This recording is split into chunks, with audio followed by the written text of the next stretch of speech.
This is Myth Madness. Welcome back to this series on Persian mythology. The last handful of episodes covered the stories of Jamshid and Zahak.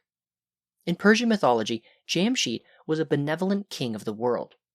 But after Jamshid's fall from grace, Zahak seized the throne and took over the world, beginning a dark age. If you haven't listened to them yet, I'd recommend going to them first before continuing with this episode. As a reminder, this series as a whole will mostly follow the same structure as the Shahnameh, an epic poem composed in the Persian language in 1010 AD. The poem is arranged in a rough chronological order and tells myths about a series of legendary kings of Persia and the heroes who worked for them. The Shahnameh is not the only source of Persian mythology. Along the way, I've been pulling in material from the ancient Avesta and other Zoroastrian religious texts. Historically, Zoroastrianism was the state religion of several Persian empires. There are also other epic poems written around the same time as the Shahnameh. Last episode, I covered a story from one of these poems, called the Garshaspnama, because I felt it added something interesting to what the Shahnameh says about Jamshid and Zahak. I now want to spend some more time with the Garshaspnama. This poem was completed around 1066 AD by a man named Asadi Tusi. He was likely inspired by the Shahnameh. They have a very similar style, but the two poems focus on different stories. The name Garshaspnama translates to Book of Garshasp, and Garshasp is the poem's main character. Interestingly, Garshasp is almost completely absent from the Shahnameh. He only gets a few very brief mentions. This is in fact really weird, since Garshasp is very important in the earlier Zoroastrian literature. That's why I'm really excited to talk about the Garshaspnama. You can see how the myth traditions surrounding Garshasp were modified and added to over time. What's more, the Garshaspnama is rarely discussed in English, especially outside of an academic setting. As far as I know, the poem has never been translated into English. And that's really why there's been such a gap between this season of Myth Madness and my previous ones on Greek mythology. I knew that I wanted to talk about the Garshaspnama, but to properly tell the stories of the Garshaspnama, I had to take matters into my own hands. Even though the poem is not available in English, it was translated from the original Persian to French almost 100 years ago. It was translated into German in the 1990s. I got a hold of both of these, which was in itself a long adventure, as well as some other translations in other languages. Using my own knowledge, software, and dictionaries, I translated both the French and German versions into English. I then did a side-by-side comparison to smooth out some of the translation weirdness. Then I rewrote the poem in prose, shortening dialogue and flowery descriptions, until I got a shorter but still complete English version in my own words. It's not a word-for-word translation. It wasn't supposed to be. It wasn't supposed to be a perfect translation. But I think it gives a very good idea of the poem's plot.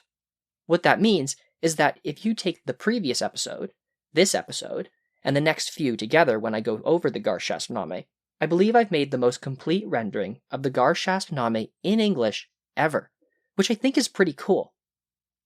So this episode will continue where the last one left off, and cover another portion of the Garshaspnama, which has the young Garshasp fight a dragon.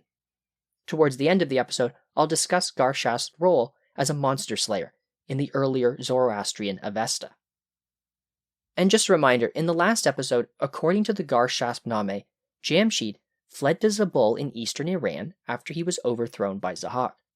There, he married a princess, had a son, fled Zahak again, and was finally tracked down in China and killed. Jamshid's son became king of Zabul, and I followed the generations of fathers and sons down to a man named Athrat, and his son, Garshasp. During that whole time, a handful of kings controlled Zabul, but the world itself remained ruled by Zahak, and that's where this episode's story begins. At some point when Athrat was king of Zabul, the serpentine tyrant Zahak decided to lead an army into India. Zahak marched his troops east and arrived in Zabul on the way. Since Zahak was his overlord, Athrat invited him into his palace and prepared a glorious feast. Gold was piled in heaps around the hall, drink flowed, and musicians plucked harp strings. The reflections on the yellow wine and crystal cups lit up the room like a sky filled with both the sun and moon. Zahak, though, ignored all of the riches. All through the feast, his eyes remained fixed on the young Garshasp. In size and splendor, there was no one in the crowd like him. Finally, Zahak turned to Athrat and told the king that he had heard so many fabulous stories about Garshasp, but it was only now that he could see the young man in the flesh that he believed them. Zahak also recognized that Garshasp must be a descendant of Jamshid, since he looked strikingly like Zahak's old enemy, and maybe because Garshasp was showing some divine splendor far already. Athrat was probably alarmed to hear this. Zahak had deposed Jamshid after all, and if Garshasp and Athrat were known to have family ties to the old king, they would be seen as threats to Zahak's hold on the throne. So Athrat tried to soothe his master. He bowed to Zahak and told the king of the world that if he had enemies, he could send Garshasp against them, and be assured that the hero would bring back their severed heads. It was then that Zahak told the assembled lords and ladies about a dragon that was blocking his army's progress to India. Zahak described how the beast crawled out of the sea and made its lair in the mountains, specifically Mount Damavand, which is an interesting location, as this is the same mountain the serpentine Zahak will eventually be trapped in when he is finally defeated. For more on that story, listen to the Zahak episode. Anyway, the dragon in this story is described as being black from end to end with two blue eyes that shine like mirrors. Its tail was as long as the Oxus River, and it could swallow an elephant whole. Eagles that flew over the dragon fell dead from its poisonous odor. Every time it snapped its jaws, a great fire was ignited that burned down whole forests. The nobles were alarmed to hear of this creature, but the brave young Garshasp was not. He quickly declared to Zahak that he would go kill the dragon.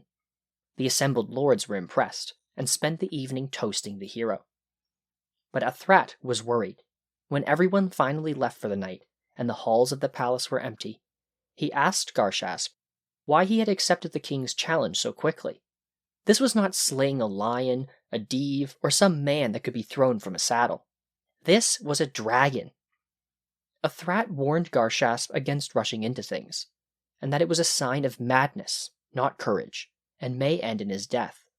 Garshasp told his father not to worry about it. To fight the dragon, Garshasp asked for a large bow and a rope made of lion skin. Before he left home, Zahak and Athrat watched him in a series of athletic competitions. He won all of them. Garshasp bowed to his father and kissed the ground at his feet. Athrat told him he was ready, and Garshasp readied his departure and left with a group of men. To test the hero further, on the way to the dragon's lair, Zahak had his sorcerers summon up darkness, fire, wind, clouds, ogres, demons, lions, and tigers. But Garshasp was not stopped, and a mile away from the dragon he came to an observation post. A lookout on the roof called down, warning that a dragon lived beyond it and had emptied the surrounding territory of humans and animals with its poisonous breath. Garshasp told the man he had come to kill the dragon, and would go home with its head tied to his saddle. The lookout questioned Garshasp's boldness, and warned the hero that arrows, blades, and fire did not harm the dragon, and since it came out of the sea, it did not fear water either. But Garshasp was not dismayed. He drank a special potion, called a theriac, to ward off poison, tied his lasso, and urged his horse forward, leaving his companions behind at the observation post. Eventually, he found the dragon, scratching its body against a hill and making the ground tremble. Fire and smoke burst from its mouth, and the granite stones of the hillside softened under the blaze. Each of the dragon's scales was the size of an elephant's ear, each of its teeth the length of an ibix's antlers. Seeing the dragon, Garshasp prayed to the Creator. His horse grew afraid and could not be coaxed forward, so Garshasp dismounted and put an arrow to his bow.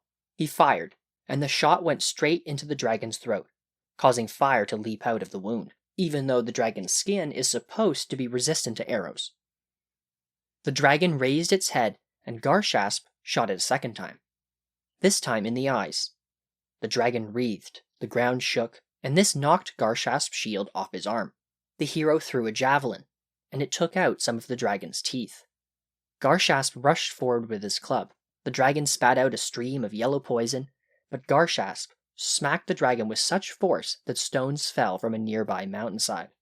The dragon was killed by the blow and its head knocked off, but the dragon's poison had started to work. Garshasp's metal armor started to bubble and fell to pieces around him. Garshasp himself fell unconscious. Yet he did not die, probably helped by his potion, and when he came to, he lay on the ground and gave thanks to the Creator for saving his life. Meanwhile, Garshasp's horse returned to the lookout's post. The hero's companions saw the riderless horse and became upset, believing the dragon had devoured Garshasp and his horse had gotten away. They stood in grief and despair, mourning their master, until Garshasp appeared behind them, and then they all rejoiced. A messenger was sent on a horse back to Zabul to give the good news, and the army was sent to meet Garshasp. The body of the dragon was pulled down the road by 5 elephants. When they arrived at the city, the skin of the dragon was stuffed with straw and placed outside the city gates. When Zahak saw it, he organized a great banquet to honor Garshasp, and he showered the hero with gifts: a coat of mail, a helmet, a golden shield, a tiara, a ring, a horse, a saber, a belt, a breastplate, and chainmail weaved with various colors. And finally, Zahak bestowed on Garshasp a silk standard, decorated with a black dragon and a lion crowned with the moon. The king of the world made Garshasp his champion, calling him Jahan Palavan, and gave him the entire territory of Zabul and Bost to rule over. But of course, Garshasp's father would remain king of Zabul for now. Garshasp's first adventure in the Garshaspnama is slaying a dragon. I'll talk about his other Garshaspnama adventures in the next few episodes, but for the rest of this episode, I'm going to cover what we know about Garshasp in the Zoroastrian texts. An earlier form of the name Garshasp is used in the Avesta. Throughout the Zoroastrian texts, he is called Karasaspa, or Karsasp.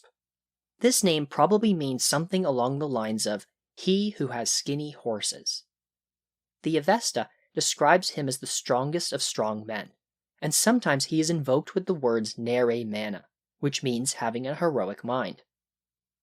In previous episodes, I've talked about far, which when bestowed on someone signifies the Creator's blessing and gives them a radiance that shines outwards. Up to now, far was mostly limited to the legendary kings, but that was not always the case. In the past, I've talked about how the king Jamshid lost his far after exhibiting hubris and was killed by Zahak. According to the Avesta, when this happened, his far, or kavarana, to use the older term, did not simply disappear. Instead, it passed to others. 3 people to be exact. One was Mithra, who is actually a god and is an important figure in the ancient Iranian religion. The other 2 were human. One of these people was Feridun, who would later defeat Zahak and become king of the world. And the third recipient of Jamshid's far was Karshasp, and it was considered the source of his great strength. The Avesta also describes a little of Karshasp's physical appearance. His hair is said to be gesu, which may mean it was braided, but the translation is uncertain. Karshasp's weapon of choice was an ox-headed mace. This is interesting, as in the Shahnameh, Feridun will use a club just like this when he defeats Zahak. In fact, ox-headed maces appear in many places in later Persian legends. In Zoroastrian myths, it is not gods who slay dragons, but instead superhuman heroes. The best example is Ore Teona, or Feridun, who defeats Azidahaka or Zahak. In the Shahnameh, Zahak is a human man with serpents sprouting from his shoulders, but in the Avesta, he is more dragon-like. He is described as having 3 mouths, 3 heads, and 6 eyes. It's not clear if he is a human in dragon shape or a dragon in human shape, but the word Azi in his name Azidahaka does have strong dragon connections and can basically be translated as serpent. Beyond Azidahak, There are a handful of Aussies mentioned in the Avesta. There is Aussie Rayadita, or the Red Dragon. This monster was a creation of Zoroastrianism's lead evil spirit, Ahriman. Its purpose was to bring winter and destruction to a place called the Ariana Veya. That's the name for the legendary Iranian homeland established by the creator deity Ahura Mazda, or Ormazd, to use the later terminology. Not much else is known about Aussie Rayadita, but he was obviously defeated. Another example from the Zoroastrian texts is Aussie Zarita, or the Yellow Dragon. This one is also known as Aussie Sruwara, which means the Horned Dragon. This serpentine monster attacked unwary travelers on the road, swallowed men, and crushed horses. It was incredibly dangerous and spat poison from its mouth, something that pops up again in the Garshaspnama's description of dragons. If that's not enough, Aussie Zarita, or Aussie Surara, may have been able to perform magic. It's a truly powerful dragon. The Avesta says that one day on his travels, Garshasp decided to make camp on a hill and prepare his lunch. However, the hill was actually the back of the dragon, and the heat from Garshasp's fire woke up Aussie Zarita, which flung the pot off its back, scattering the boiling water and frightening Garshasp away. However, the hero soon returned to fight the Yellow Dragon. The later Zoroastrian Rivayat texts say that Garshasp ran along the back of this dragon until he came to its head, struck it with a mace, and killed it. The Yellow Dragon is not the only monstrous creature the earlier Avestan form of Garshasp struggled against. There was also Gandharv. The creature is alluded to in the Avesta, but we get the most details out of the Rivayats. This giant sea monster emerged from the Vorukasha River, which is likely another name for the Caspian Sea, but in ancient Iranian cosmology was the name of the world's central ocean. Gandharv was supposedly the offspring of Jamshid and a female demon or witch. Gandharv had a ravenous appetite, and was large enough to devour 12 imperial provinces at once. It dragged Garshasp by his beard and pulled him into the water. There, hero and sea monster fought for 9 days and nights. Garshasp eventually got the upper hand when he pulled a long piece of skin off Gandharv's body and used it to tie the beast up. Garshasp then took the captured Gandharv to his friend, Akrura, to guard, while Garshasp himself took a break, ate 15 roasted horses, and fell asleep under a tree. While Garshasp was incapacitated, Gandharv escaped from his bindings, grabbed Akrura, Garshasp's wife, and Garshasp's parents, and took them to the sea. People woke Garshasp up and told him what had happened. The hero then rushed down to the sea, fought Gandharv a second time, killed the monster, and rescued his friend and family. Inside Gandharv's mouth, Garshasp found the remains of thousands of dead men, the monster's meals, stuck hanging from between its sharp teeth. Just imagine the bad breath. Besides monsters, Garshasp also fights against human foes. In the Avesta, Garsasp is said to have a brother who was killed by a man named Hitaspa. In response, Garsasp set out on a quest for revenge. After he killed Hitaspa, Garsasp tied Hitaspa's corpse to the back of his chariot and dragged it through the dust as he made his way home. According to the Zoroastrian texts, the Bundahishni and the Denkard, there is also a role for Garsasp at the end of the world. As I discussed in the Zahak episode, after Feridun defeats him, Zahak, or Azidahaka to use the older name, is imprisoned somewhere on Mount Damavand. The Bundahishni and the Denkard tell how at the end of time, Azidahaka will break free from his bonds and cause destruction across the world, devouring a third of men and all creatures. Fortunately, the hero Garsasp is not dead, but has only spent most of history lying asleep in a secure, snow-covered cave somewhere close to Mount Damavand. The creator will send his messenger to shake him awake, and then Garsasp will act as a dragon-slayer once again and defeat Azidahaka. It's a strange turn of events. Why is Garsasp resurrected to fight Azidahak, when it was Feridun who originally fought against him? Well, The Denkard and the Riviat explain that the creator will first approach Feridun's soul with the request to fight Azidahaka, but will be turned down. Ballsy, but the reason for this is not given. Another epic poem from the time of the Garshaspnama elaborates on Garshasp's role at the end of the world. In the Bauman Name, it is said Zahak will finally break from his chains and Ahriman will rise from the depths of hell to rule the world. Fortunately, the evil spirit's reign is short-lived. After a day and a half, the creator will intervene by awakening the hero Garshasp from his eternal slumber. This sounds a lot like what's in the other sources. According to the Bauman Name, though, Garshasp is reluctant to get involved, but is convinced by the creator. Garshasp then goes to Zahak and tries to persuade him to accept Zoroastrianism. Zahak responds by trying to convince Garsasp to join Ahriman instead. Garshasp refuses and kills Zahak. None of that is present in the Garshaspnama, but elements of that version are also found in the Shahnameh. This text is older, going back to the Sassanid era, 200 to 650 AD, and is another main source for Zoroastrian material.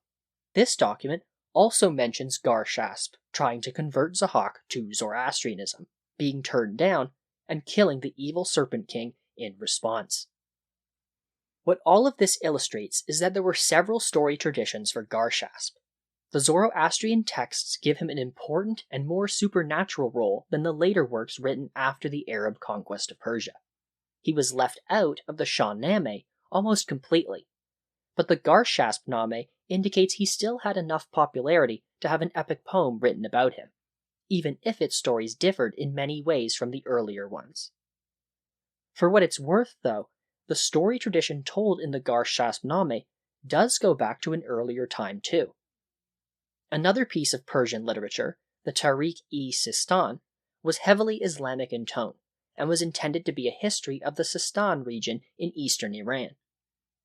It was composed around 1062 AD, but it quotes from an earlier work called the Kitabi Garsasp, which was probably written around 100 years earlier. The Tariq-e-Sistan says Garshasp was descended from Jamshid, founded Sistan, is ordered by Zahak to kill a dragon, goes to India, and is eventually summoned by Feridun to go on some other quests. Those are the same story beats used in the Garshaspnama. I've already covered his descent from Jamshid and now the dragon slaying. Next episode, I'll continue with the Garshaspnama and give more of the hero's story. So stay tuned, and thank you as always for listening. If you've enjoyed this podcast, please get the word out by sending the link to just one friend.